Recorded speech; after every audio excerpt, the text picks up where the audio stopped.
समेटावर भर द्या, निराकरणावर नाही. प्रत्येक गोष्टीवर सर्वांचे एकमत असण्याची अपेक्षा करणे अवास्तव आहे. समेट हे नातेसंबंधांवर केंद्रित असते, तर निराकरण हे समस्येवर केंद्रित असते. काय आमचे इतरांशी नातेसंबंध सुदृढ आहेत? उपासना, उपासना, उपासना, उपासना, प्रभुजी करो उपासना, प्रभुजी करो उपासना, उपासना, उपासना,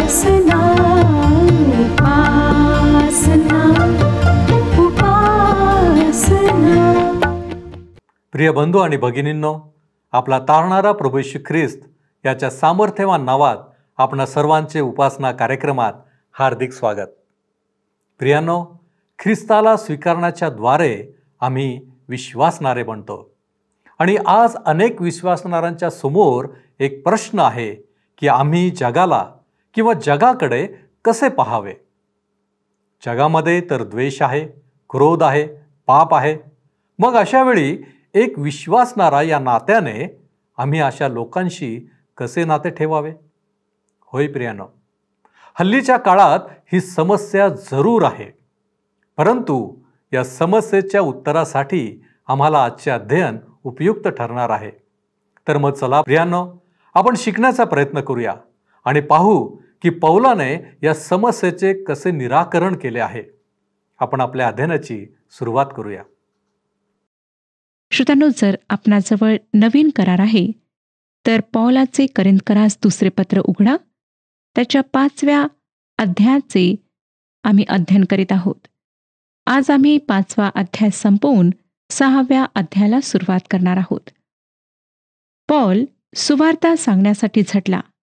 यामागचे एक कारण हे होते श्रोत्यांनो, की त्याला माहीत होते की माझ्या सर्व कृत्यांचा मला हिशोब द्यावा लागणार आहे. जेव्हा त्याला त्याच्या कृत्यांचा हिशोब द्यावा लागेल तेव्हा तो बक्षिसास पात्र ठरेल. त्याची कृत्ये परमेश्वराला संतुष्ट करणारी ठरतील. त्यामुळेच तो सुवार्ता सांगण्यासाठी झटत होता. त्यानंतर सुवार्ता गाजविण्याचे दुसरे कारण पौल देतो. तो म्हणतो की परमेश्वराचा धाक किंवा भय पवित्र शास्त्र सांगते की जिवंत देवाच्या हाती सापडणे भयंकर आहे. ख्रिस्ताची प्रीती सुवार्ता गाजविण्यास गळ घालते. हे तिसरे कारण आहे. ख्रिस्ताने सर्व मानवजातीसाठी मरण पत्करले, यासाठी की त्याच्यावर विश्वास ठेवणाऱ्याला पापमुक्ती व सार्वकालिक जीवन मिळावे. कोणाचा नाश व्हावा अशी देवाची इच्छा नाही व देवप्रीती आहे. त्याने आपल्या प्रीतीचा वर्षाव मानवावर सतत केला. ह्याच प्रीतीसाठी पौल सुवार्ता सांगायला प्रवृत्त होतो. हे सर्व मुद्दे आपण मागच्या कार्यक्रमामध्ये पाहिले.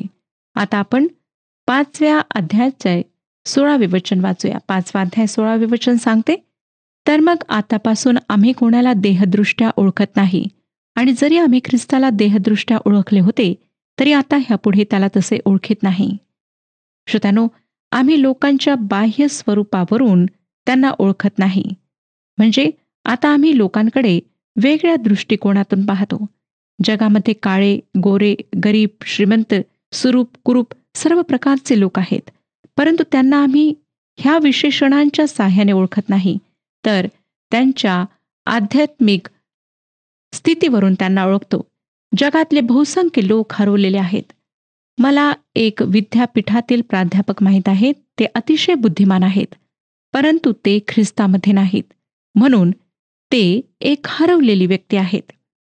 आम्ही लोकांना त्यांच्या जातीवरून, वर्णावरून, त्यांच्या आर्थिक स्थितीवरून ओळखत नाही. ते जुन्या स्वभावानुसार हरवलेले आहेत की ते ख्रिस्तामध्ये नाहीत. परंतु त्या सर्वांसाठीही ख्रिस्त मरण पावला. ख्रिस्त त्या बुद्धिमान प्राध्यापकासाठी मरण पावला आणि ख्रिस्त झोपडपट्टीत राहणाऱ्या माणसासाठीही मरण पावला. तो सर्वांसाठी मरण पावला.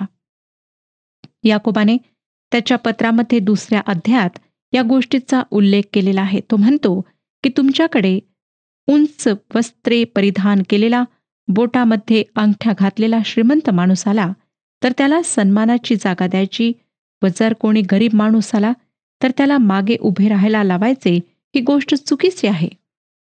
थोडक्यात पक्षपात करणे चांगली गोष्ट नाही. देवाची मुले व कन्या या नात्याने आम्ही जगातील लोकांकडे पापी लोक ज्यांच्यासाठी ख्रिस्त मरण पावला या दृष्टीने पाहिले पाहिजे. मानवी कुटुंबातील सर्व लोक देवासमोर पापी आहेत. सर्वांसाठी एकच उपाय आहे, तो म्हणजे प्रभू येशूची सुवार्ता होय. आम्ही देहावरून कोणाला ओळखत नाही. सर्वच जण एकाच पातळीवर आहेत. यहुदी आणि गैरयहुदी ह्यांच्यामधील सीमारेखा आता पुसून टाकण्यात आली आहे. पॉल पुढे म्हणतो, जरी आम्ही ख्रिस्ताला देहावरून ओळखले होते तरी आता यापुढे आम्ही त्याला तसे ओळखत नाही. श्रोत्यानो, पॉल ख्रिस्ताला देहावरून ओळखत नव्हता. म्हणजे येशूचे जे इतर 12 शिष्य होते त्यांच्याप्रमाणे पॉल येशूबरोबर कधी राहिला नव्हता किंवा त्याने येशूला जवळून कधी पाहिले नव्हते. त्याची येशूबरोबरची भेट तर दमिश्कच्या वाटेवरच झाली. मला वाटतं येशूच्या वधास्तंभावरच्या मरणसमयी पॉल त्या ठिकाणी हजर असावा. प्रभू येशू ख्रिस्त या पृथ्वीवर आला.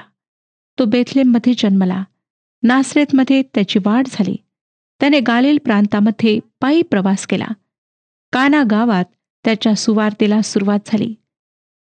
गलिलमधील येरुशलेमला तो गेला व तेथे मरण पावला. तेथे योसेफ अरिमथाई कराने विकत घेतलेल्या कबरेमध्ये त्याला शहराबाहेर पुरण्यात आले. तो 3ऱ्या दिवशी पुन्हा उठला. जे त्याचे होते त्यांना त्याने दर्शन दिले व स्वर्गात परत माघारे गेला. त्याला आम्ही आता गालिलकर म्हणून ओळखत नाही. श्रोत्यानो, आता तो गालिलकर राहिला नाही. तो पुनरुत्थानानंतर आपल्या लोकांना दर्शन दिल्यानंतर स्वर्गात चढला. तो आता गालिलकर नाही.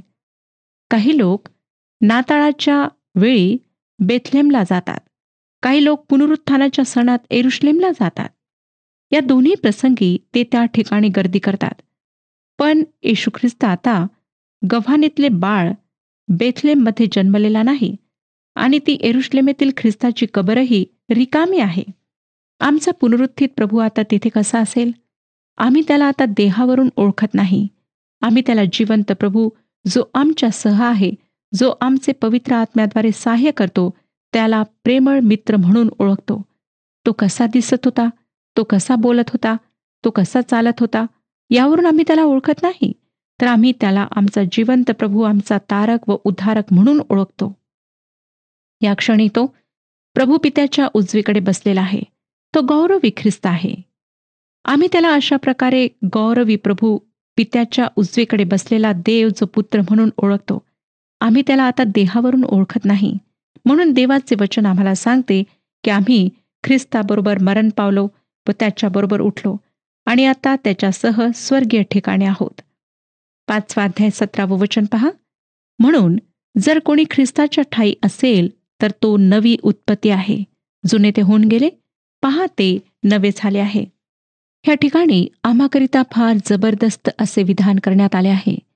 जर कोणी ख्रिस्तात आहे तर तो नवीन उत्पत्ती आहे. हे वचन आम्ही बहुधा साक्ष सभेमध्ये ऐकतो. लोक ह्या वचनाचा उल्लेख करून स्वतःच्या जीवन परिवर्तनाविषयी सांगतात की आता त्यांना कसल्याही प्रकारच्या वाईट सवयी नाहीत, ज्या परिवर्तनापूर्वी त्यांना होत्या. ह्या वचनाच्या पूर्ततेमध्ये ते ह्या परिवर्तनाविषयी सांगतात. जर तुम्ही आणि मी ख्रिस्तामध्ये नवीन उत्पत्ती आहोत तर आमच्या जीवनातील कोणत्या गोष्टी दूर झालेल्या आहेत? लक्षात ठेवा श्रोत्यानो की संपूर्ण मानवजाती पापी आहे. आता आम्ही ख्रिस्तावर विश्वास ठेवल्यामुळे तो जुना स्वभाव, ते जुने नाते, त्या जुन्या गोष्टी दूर झाल्या आहेत.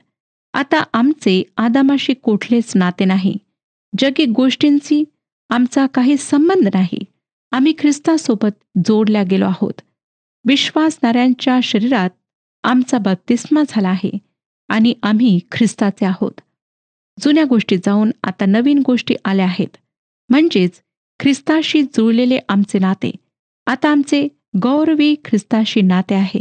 आता आपण म्हणाल की हे वचन फार विलक्षण आहे, परंतु मला कसे कळेल की मी ख्रिस्तामध्ये नवीन उत्पत्ती आहे? येशू ख्रिस्ताने काय म्हटले ते ऐका. योहान कृष्णवर्तमान 5वा अध्याय आणि 24वे वचन. मी तुम्हास खचित खचित सांगतो, जो माझे वचन ऐकतो आणि ज्याने मला पाठविले त्याच्यावर विश्वास ठेवितो त्याला सार्वकालिक जीवन प्राप्त झाले आहे आणि त्याच्यावर न्यायाचा प्रसंग येणार नाही. तो मरणातून जीवनात पार गेला आहे. श्रोत्यानो, काय आपण ख्रिस्तावर विश्वास ठेवला आहे? त्याच्यावर आपला भरोसा आहे? जर आहे तर तो आपणास आश्वासन देत आहे की आपणास सार्वकालिक जीवन प्राप्त झाले आहे आणि आपणावर न्यायाचा प्रसंग येणार नाही. आपण मरणातून जीवनात पार गेला आहात. ह्या गोष्टी आपणास नवीन उत्पत्ती बनवितात. स्वतःच्या अनुभवांवर विसंबून राहू नका. आपण नवीन उत्पत्ती आहात, कारण ख्रिस्ताने तसे म्हटले आहे आणि ह्याचा पुरावा आधार देवाचे वचन आहे. जी उत्पत्ती आदामामध्ये पापात पडली, आपण ती उत्पत्ती नसून आता ख्रिस्तामध्ये नवीन उत्पत्ती आहात. नवीन उत्पत्ती ख्रिस्तामध्ये उभी राहते आणि आपण त्यामध्ये आहात, कारण आपण त्यावर विश्वास ठेवला आहे. तुम्ही आणि मी अशा ठिकाणी आहोत ज्या ठिकाणी धोका आहे, परीक्षा आहे. आम्ही अनेक प्रकारे पडू शकतो, परंतु विलक्षण सत्य हे आहे की ख्रिस्ताने आम्हाला सर्व पापांपासून सोडून एक नवीन उत्पत्ती बनवले आहे. आता पॉल त्याविषयी अधिक बोलत आहे. 5 अध्याय 18 वचनात तो म्हणतो, ही सगळी देवाची करणे आहे. त्याने स्वतःबरोबर आपला समेट ख्रिस्ताच्या द्वारे केला आणि समेटाची सेवा आम्हाला दिली. श्रोत्यानो, समेटाची सेवा म्हणजे देवाने हरवलेल्या व्यक्तींना दिलेली साथ आहे, हाक आहे. त्यांनी त्यांच्या पापांसह, ओझ्यासह आणि सर्व समस्यांसह त्याच्याकडे यावे यासाठी ती हाक आहे. या समेटाविषयी मला तुम्हाला या ठिकाणी काही सांगायचे आहे. हा शब्द या वचनात 2दा वापरण्यात आला आहे व यानंतरच्या वचनात 2दा व पुढच्या वचनामध्ये 1दा वापरलेला आहे. 21व्या वचनामध्ये हा शब्द नसला तरी त्याचा सारांश त्यामध्ये दिलेला आहे. हा सर्वात महत्त्वाचा विषय आहे आणि आम्ही फार महत्त्वाच्या भागात आता आलो आहोत. सर्वात प्रथम मला सांगू द्या की तारण आणि समेट या दोन्ही गोष्टी सारख्या नाहीत. समेट तारणाच्या पुढे आणखीन एक पाऊल आहे. आमच्या पापांची क्षमा झाली आहे व दैवी क्रोधाला आम्हाला सामोरे जावे लागणार नाही. या गोष्टीपेक्षा समेट अधिक काही आहे. समेट म्हणजे संपूर्ण परिवर्तन होय, परिवर्तित संबंध होय. अंतर्रूपाने, बाह्यरूपाने, खाली वर, सर्व बाजूने परिवर्तन. जर कोणी ख्रिस्तामध्ये आहे तर तो नवी उत्पत्ती आहे. लक्षात घ्या की देवाच्या बाजूने ही समेट आहे. त्याने आमच्याशी समेट घडून आणला. त्याने ख्रिस्तामध्ये आमचा त्याच्याशी समेट घडून आणला. ही गोष्ट पुढच्या वचनामध्ये पुन्हा सांगण्यात आली आहे.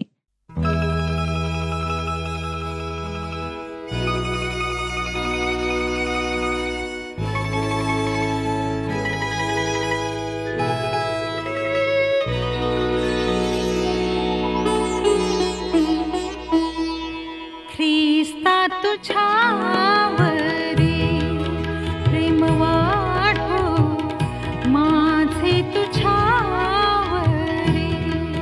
प्रेम वाढो.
पारखिता मना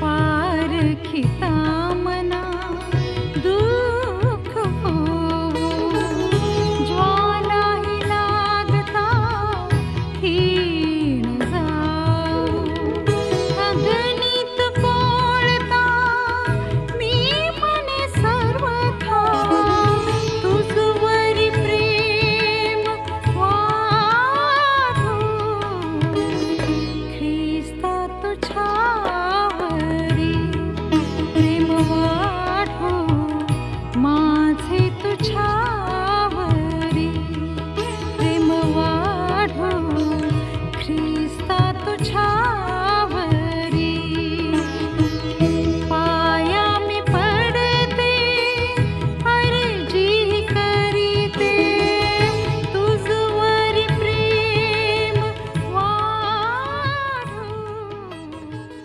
ख्रिस्ता तुझ्यावरी 19 वचन पहा. म्हणजे जगातील लोकांची पातके त्यांच्याकडे न मोजता देव ख्रिस्तामध्ये स्वतःबरोबर जगाचा समेट करीत होता आणि त्याने आपल्याकडे समेटाचे वचन सोपून दिले.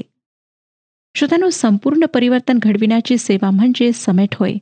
परंतु या ठिकाणी कोणाचे परिवर्तन होत आहे?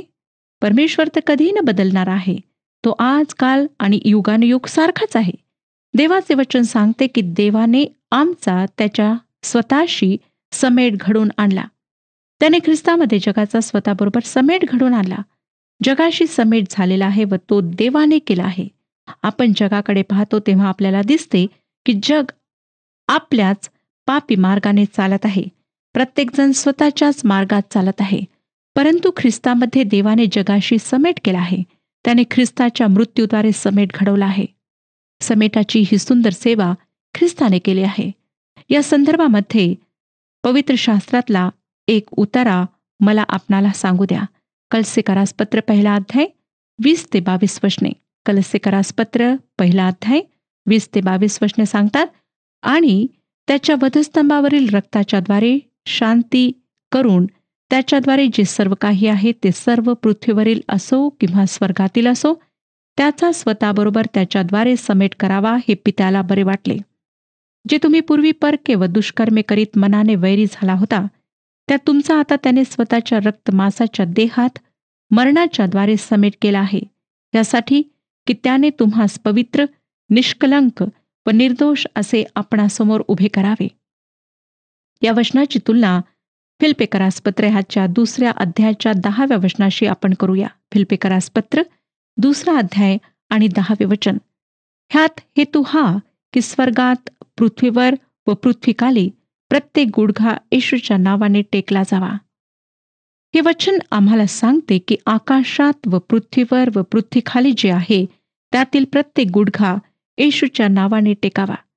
या ठिकाणी श्रोत्यांनो, पृथ्वीखाली म्हणजे नरक होय. या वचनाआधी आपण जो कलसीकरास लिहिलेल्या पत्राचा भाग वाचला त्यामध्ये नरकाचा समावेश नाही. त्यामध्ये समेटाविषयी फक्त आकाश व पृथ्वीवरील जे आहेत त्यांचा समावेश आहे. जरी नरकातील प्रत्येक गुडघा त्याच्या समोर टिकेल तरी फक्त जे आकाशात आहेत व जे पृथ्वीवर आहेत त्यांच्याशी समेट केला जाईल. त्यांचा समेट कसा केला जाईल याचे उत्तर आम्हाला कलसीकरास पत्र 1 अध्याय 21 आणि 22 वचनांमध्ये सापडते. कलसीकरास पत्र 1 अध्याय 21 आणि 22 वचने. जे तुम्ही पूर्वी परके व दुष्कर्मे करीत मनाने वैरी झाला होता त्या तुमचा आता त्याने स्वतःच्या रक्तमांसाच्या देहात मरणाच्या द्वारे समेट केला आहे, यासाठी की त्याने तुम्हास पवित्र, निष्कलंक व निर्दोष असे आपणासमोर उभे करावे. ख्रिस्ताच्या मृत्यूद्वारे जगाचा देवाशी समेट झाला. लक्षात घ्या श्रोत्यानो की देवाचा जगाशी समेट झालेला नाही, तो बदललेला नाही, परंतु जग बदलले आहे. जगाची स्थिती आता पूर्वीपेक्षा वेगळी झाली आहे. का? कारण त्यासाठी ख्रिस्त मरण पावला. जेव्हा एदेन बागेत आदामाने पाप केले तेव्हा पवित्र परमेश्वर त्याच्याजवळ जाऊ शकला नाही व त्याला वाचवू शकला नाही. त्यासाठी त्याला काहीतरी करावे लागले. त्याला माणसाला शासन करावे लागले. एहेजकेलच्या पुस्तकामध्ये 18 अध्याय आणि 20 वचनात आपण वाचतो, जो जीवात्मा पाप करेल तोच मरेल. मुलगा बापाच्या पातकाचा भार वाहणार नाही. धार्मिकाला त्याच्या धार्मिकतेचे फळ मिळेल, दुष्टाला त्याच्या दुष्टतेचे फळ मिळेल. परमेश्वराने आदामाला उत्पत्तीचे पुस्तक 2 अध्याय आणि 17 वचनात सांगितले होते, बऱ्या वाईटाचे ज्ञान करून देणाऱ्या झाडाचे फळ खाऊ नको, कारण ज्या दिवशी त्याचे फळ तू खाशील त्या दिवशी तू खास मरशील. आदाम त्या दिवशी आध्यात्मिकरित्या मरण पावला व त्यानंतर 900 वर्षांनी तो शारीरिकरित्या मरण पावला. जेव्हा तो आध्यात्मिकरित्या मरण पावला तेव्हा तो देवापासून वेगळा आणि परका झाला. देवाकडे जाण्याची त्याच्यामध्ये कुवत उरली नाही.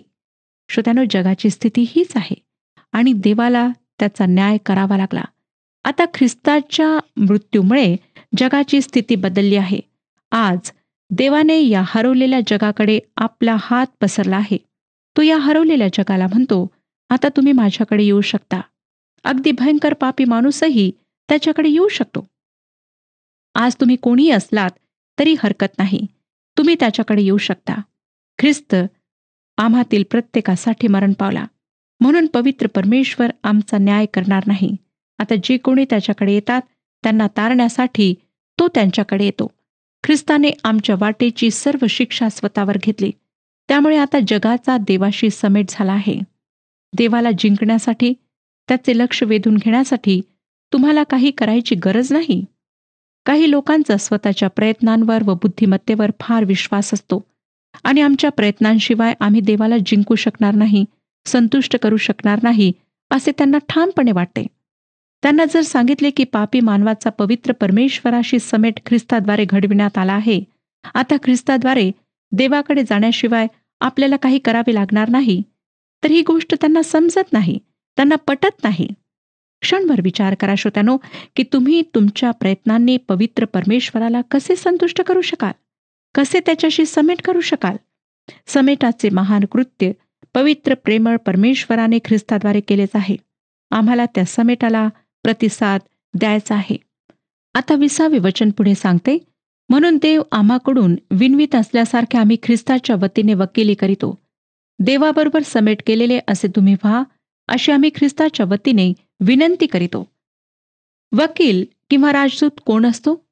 एखाद्या सरकारचे दुसऱ्या देशाच्या सरकारसमोर प्रतिनिधित्व करणारी अधिकृत व्यक्ती म्हणजे राजदूत होय. ही अतिशय मानाची व महत्वाची जागा असते, जबाबदारीची जागा असते. आता जे आम्ही विश्वासणारे देवाची सेवा करणारे आहोत ते आम्ही ख्रिस्ताचे वकील किंवा राजदूत आहोत. आम्ही परक्या भूमीमध्ये आहोत. पेत्र त्याच्या पत्रामध्ये आम्हाला सांगतो की आम्ही ह्या जगामध्ये परके व प्रवासी आहोत. आमचे नागरिकत्व स्वर्गाचे आहे आणि म्हणून आम्ही पृथ्वीवर ख्रिस्ताचे राजदूत आहोत. जेव्हा एका देशाचे सरकार दुसऱ्या देशाला आपल्या राजदूताला पाठविते तेव्हा त्याचा अर्थ असा होतो की दोन्ही देशांमध्ये मैत्रीचे संबंध आहेत. देवबाप अजूनही जगाशी मैत्रीचे संबंध राखतो. त्याने त्याच्या राजदूतांना पाठवले आहे. एक दिवस तो आपल्या राजदूतांना माघारी बोलावून घेईल, मग न्यायास सुरुवात होईल.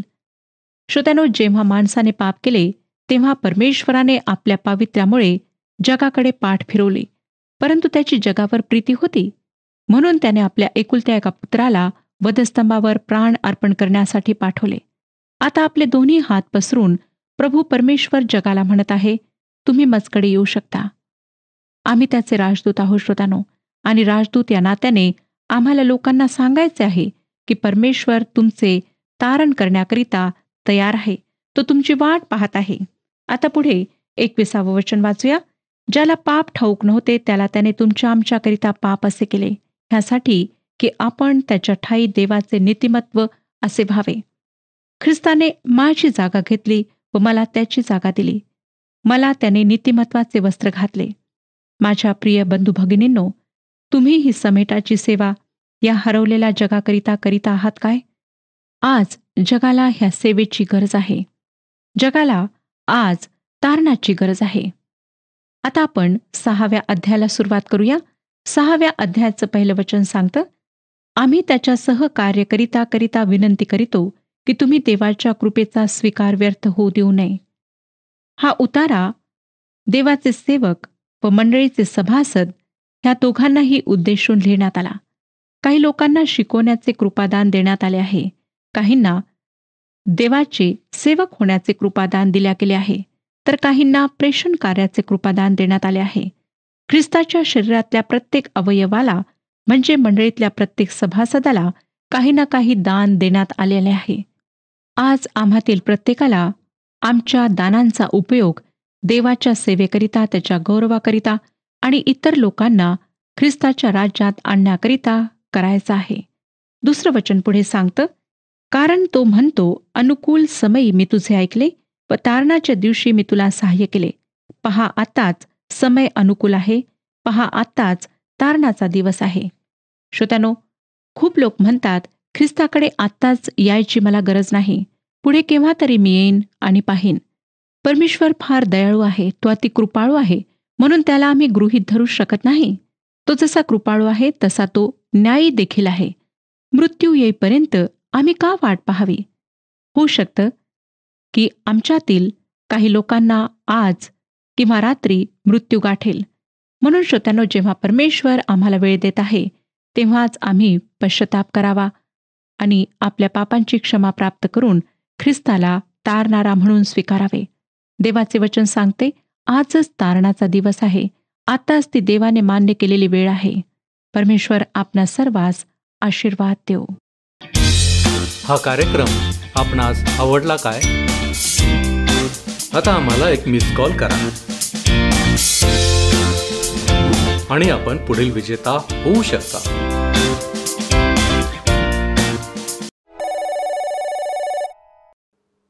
प्रियांनो, आम्ही पाहिले की पौल म्हणतो की विश्वासणाऱ्यांनी आता त्यांच्या बाह्य स्वरूपावरून इतरांचा न्याय करू नये, तर त्यांना एका नवीन आध्यात्मिक दृष्टिकोनातून पाहिले पाहिजे. होय प्रियांनो, ख्रिस्तावरील विश्वासाच्या द्वारे आता आदामाचे आणि आमचे नाते नाही, तर ख्रिस्ताशी आमचे नाते आहे. आणि म्हणूनच आमच्या जीवनाच्या द्वारे देवाशी आमचा समेट झाला आहे हे इतरांना दिसले पाहिजे आणि तशीच आमची कृती देखील असावी. आम्ही पाहिले की समेट म्हणजे संपूर्ण परिवर्तन. त्यामध्ये आता पापाचा लवलेश नाही. प्रियांनो, आम्ही जगाकडे कशा रीतीने पाहतो? काय आम्ही समेटाच्या संदेशाचे राजदूत म्हणून भूमिका स्वीकारणार आहोत? आपण प्रार्थना करूया. ख्रिस्ताच्या द्वारे आम्हाला समेटाची देणगी देणाऱ्या आमच्या महान प्रेमळ परमेश्वरा, तुला धन्यवाद देतो, तुझी स्तुती करतो. होय प्रभूजी, वास्तविक पाहता आमची कोणतीही लायकी नाही की तू तुझ्या एकुलत्या एक पुत्राला आमच्यासाठी पाठवावंस. परंतु बापा, तुझी प्रीती महान आणि म्हणूनच तुझा एकुलता एक पुत्र आम्हाला प्राप्त झाला, ज्याच्याद्वारे प्रभूजी तुझ्यामध्ये आणि आमच्यामध्ये समेट घडून आलेला आहे. होय प्रभूजी, आम्ही तुझे उपकार स्तुती करतो, तुला धन्यवाद देतो बापा. होय प्रभूजी, आमचं जीवन इथून पुढे अधिक आशीर्वादित असं बनव की जेणेकरून प्रभूजी तुला जसं पाहिजे तसं आम्ही वागावं, बोलावं, आमचं आचरण तसं असावं. होय बापा, आणि पूर्णपणे आम्ही तुझ्यावरती विसंबून राहतो. तारणारा प्रभू येशू ख्रिस्त त्याच्या गोड आणि गौरवी नावात ही प्रार्थना करतो, म्हणून तू ऐक. आमेन. ख्रिस्ताने तुम्हाला निवडले आहे, म्हणून योग्य फळ द्या. प्रभू आपणास सहाय्य करो.